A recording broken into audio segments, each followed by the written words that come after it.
இந்த கீழே இருக்கிற வயிற்று சைடில் வந்து கீழ் வயிற்றுல தான் வலியே ஜாஸ்தி. யூரின் போனாலோ இல்லை நைட்டு தூங்கும்போது கூட லைட்டாக திரும்பி படுத்தாலோ சின்ன சின்ன வலியெல்லாம் இருந்துகிட்டே இருந்தது. அதுக்கப்புறம் நெய்பர்கிட்ட கேட்டு அவங்க சஜஷன் கொடுத்தாங்க.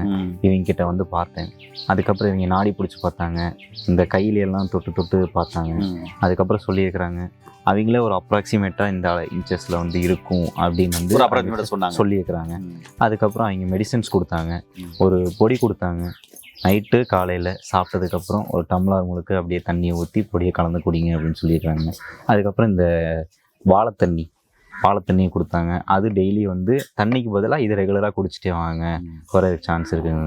ஒரு 1 வீக் 10 டேஸ் கழித்து ரீசெக்அப் நான் இவங்ககிட்டே வந்தேன். மறுபடியும் பார்த்தாங்க, இன்னும் கொஞ்சம் குறைஞ்சிருக்கு, மெடிசன்ஸ் நான் மறுபடியும் கொடுக்குறேன், ரெகுலராக நீங்கள் யூஸ் பண்ணிகிட்டே வாங்கன்னு சொல்லியிருந்தாங்க. அதை நான் ரெகுலராக யூஸ் பண்ணி ஆஃப்டர் 1 மந்த்துக்கு அப்புறம் நான் மறுபடியும் இவங்களை விசிட் பண்ணேன். ஓவராலாக கிளியர் ஆயிடுச்சுன்னு சொல்லியிருந்தாங்க. இப்போ நீங்கள் எப்படி அதை ஃபீல் பண்ணீங்க? எனக்கு கிளியர் ஆயிடுச்சு அப்படின்ற அந்த ஃபீல் எப்படி உங்களுக்கு வந்து? அந்த பெயின் வந்து எனக்கு ரெடியூஸ் ஆகிட்டே இருந்தது. ஒவ்வொரு டைம் நான் மெடிசன்ஸ் எடுத்துக்க ரெகுலராக எடுத்துக்க எனக்கு வந்து இந்த பெயின் ரெடியூஸ் ஆகிறது வந்து ஃபீல் ஆச்சு. அந்த யூரின் போகிறப்ப மேக்ஸிமம் வந்து அந்த எல்லோஷ் கலராக வந்துகிட்டே இருக்கும் அதிகமாக. அந்த தண்ணி குடிக்க அந்த எல்லோஷ் கலரும் வந்து டவுன் ஆச்சு. அதே மாதிரி அந்த யூரின் போகிறப்ப அந்த பெயினும் வந்து ரிலீஃப் ஆச்சு. எனக்கு நார்மலாக யூஸ்ஃபுல்லாக இருக்கிற மாதிரி இருந்துச்சு. அதுக்கப்புறம் ரீசெக்அப் வந்ததுக்கப்புறம் தான் சொன்னாங்க, ஓகே ஓவரால் க்யூர் ஆயிடுச்சு, இருந்தாலும் நீங்கள் ஒரு 10 டேஸ்க்கு விடாதீங்க, ஏன்னா ஓவராலாக விட்டுச்சு நம்மளால சொல்ல முடியாது, நீங்கள் ஒரு 10 டேஸ்க்கு மறுபடியும் யூஸ் பண்ணிகிட்டே இருங்க மெடிசன்ஸை, அதுக்கப்புறம் மறுபடியும் செக்அப் வாங்கன்னு சொன்னாங்க. அதுக்கப்புறம் க்யூர் ஆயிடுச்சு. ஓகே அம்மா, நீங்கள் சொல்லுங்கம்மா, தம்பி எப்படி வந்தார்? எப்படி தம்பி வழியால் வந்தார். அம்மா என்னம்மா பண்ணலாம் அப்படின்னாங்க. ஒன்றும் பண்ண வேண்டாங்கண்ணா, ஒரு பொடி தர சாப்பிட்டு சரி போயிருந்தேன். அப்புறம் வலி கொண்டானது எல்லாத்துக்கும் கொடுக்குறது என் தம்பிக்கும் கொடுத்தேன். குடித்தாரு, வலி சரியாயிடுச்சுமா அப்படின்னாரு.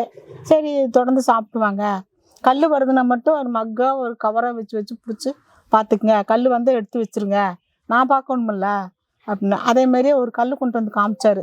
என்ன சைஸுங்கன்னா ஒரு உளுத்தம்பருப்பு சைஸு கொண்டு வந்து காமிச்சார். அப்புறம் வலி இல்லை, கல் வந்துருச்சானா விட வேண்டாங்க, இன்னும் இருக்கிற பவுடரெல்லாம் குடிச்சு முடிச்சிருங்க, அது குடிச்சிட்டிங்களான்னு வராது, உருளைக்கிழங்கு சாப்பிட வேண்டாங்க அப்படின்ட்டு.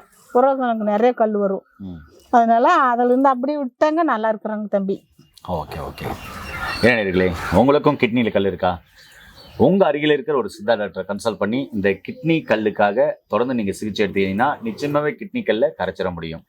கிட்னி கல் இருக்குதா அப்படின்னு ஃபஸ்ட்டு ஐயா பார்த்தீங்கன்னாக்க இங்கே மலையோரமாக இருக்கிறதுனால அவர் டெஸ்ட் பண்ணல, இங்கே வந்து வாங்கி சாப்பிட்டார். ஆனால் கிட்னியில் கல் இருக்குது, ஐயா சொன்ன மாதிரி சிம்டம்ஸ் இருக்குது, வயிறெல்லாம் வலிக்குது, வாமிட் வர மாதிரி இருக்குது, தாங்க முடியாத வயிறு வலியாக இருக்குது, அந்த கிட்னி இடத்துல ரொம்ப வலிக்குது அப்படின்னா உங்கள் அருகில் இருக்க ஒரு டாக்டரை கன்சல்ட் பண்ணி ஒரு அப்டாமல் ஸ்கேன் எடுத்து அந்த உங்களுக்கு கிட்னியில் தான் பிரச்சனையா, கிட்னியில் இருக்கிற கல் உண்மையாகவே இருக்குதா, இல்லை வேறு ஏதாவது வலி இருக்கா அப்படின்னு கண்டுபிடிச்சி அதுக்காக சிகிச்சை எடுக்கிறது தான் பாதுகாப்பானது, ஆரோக்கியமானது கூட. அதனால் கிட்னியில் கல் இருக்கா, பயப்படவே வேண்டாம். நீங்கள் எடுக்கிற சிகிச்சையோட உங்கள் அருகில் இருக்க ஒரு சித்தா டாக்டர் கன்சல்ட் பண்ணி அதுக்கான சிகிச்சை எடுத்துக்கிங்கன்னா கண்டிப்பாக கிட்னி கல்லை கரைச்சிட முடியும். மீண்டும் இன்னொரு அருமையான பதிவு சந்திக்கலாம். நன்றி, வணக்கம். வணக்கம்.